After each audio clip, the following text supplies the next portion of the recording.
Hello student, welcome to back my YouTube channel. आपका study with Satyabhama Singh. तो आज हम जो पढ़ने वाले हैं वो आपके महिला बाल विकास से संबंधित टॉप 10 एमसीक्यूज लगाने वाले हैं। इनमें से एक ना एक क्वेश्चन आपको डेफिनेटली देखने को मिल सकता है। तो चलो, आप लोगों की तैयारी कैसी चल रही है आप लोग कमेंट में ज़रूर बताना मुझे। तो पहला क्वेश्चन अपना क्या है कि आयोडीन युक्त हार्मोन थायरोक्सिन है। मतलब जो आयोडीन युक्त आपका हार्मोन कौन सा है, थायरोक्सिन है, वो है आपका इसमें आंसर पूछा गया है वो कौन सा है। तो इसका आंसर अमीनो अम्ल है। ठीक है, याद रखना है, इसका आंसर क्या है, अमीनो अम्ल।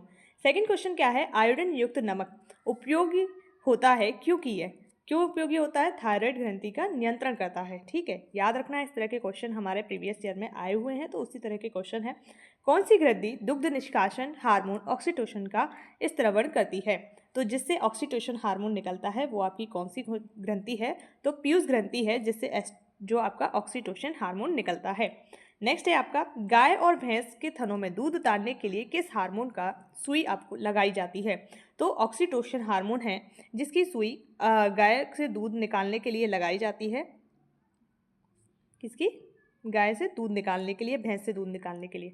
नेक्स्ट है, इनमें पूछा गया है कि कौन सा हार्मोन लड़ो और उड़ो हार्मोन कहा जाता है। तो लड़ो और उड़ो हार्मोन के नाम से आपका कौन सा हार्मोन जाना जाता है, तो आपका ये हार्मोन का नाम है एड्रीनलिन। ठीक है, कौन सा है, एड्रीनलिन हार्मोन है, जो लड़ो और उड़ो के नाम से जाना जाता है।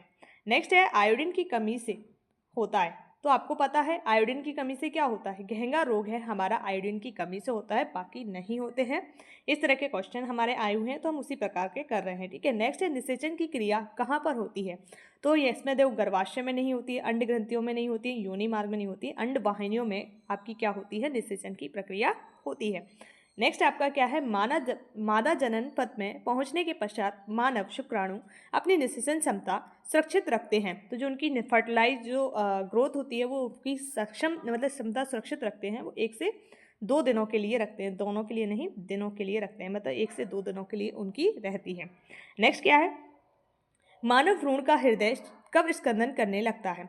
तो अपने परिवर्धन के चतुर्थ सप्ताह में मानव जो हृदय होता है उसका भ्रूण का अब वो क्या करने लगता है, स्कंदन करने लगता है, यानी उसमें आपका स्पंदन होने लगता है, हलचल होने लगती है।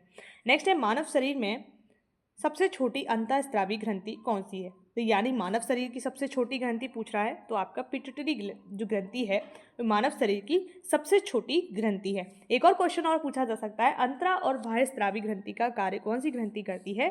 तो आपकी अग्नाशय ग्रंथि है, अंतः और बाह्यस्राव दोनों का, पेनक्रियाटिक जिसको ग्रंथि बोलते हैं, वो दोनों का कार्य करती है। ठीक है, तो इस प्रकार से एक क्वेश्चन हमने एडिशनल देख लिया और हमने टॉप 10 क्वेश्चन कर लिए हैं। आप लोगों को अगर वीडियो अच्छी लगी हो तो प्लीज़ लाइक शेयर सब्सक्राइब कीजिए। जय हिंद, जय भारत, आप सभी की स्टडी अच्छी हो।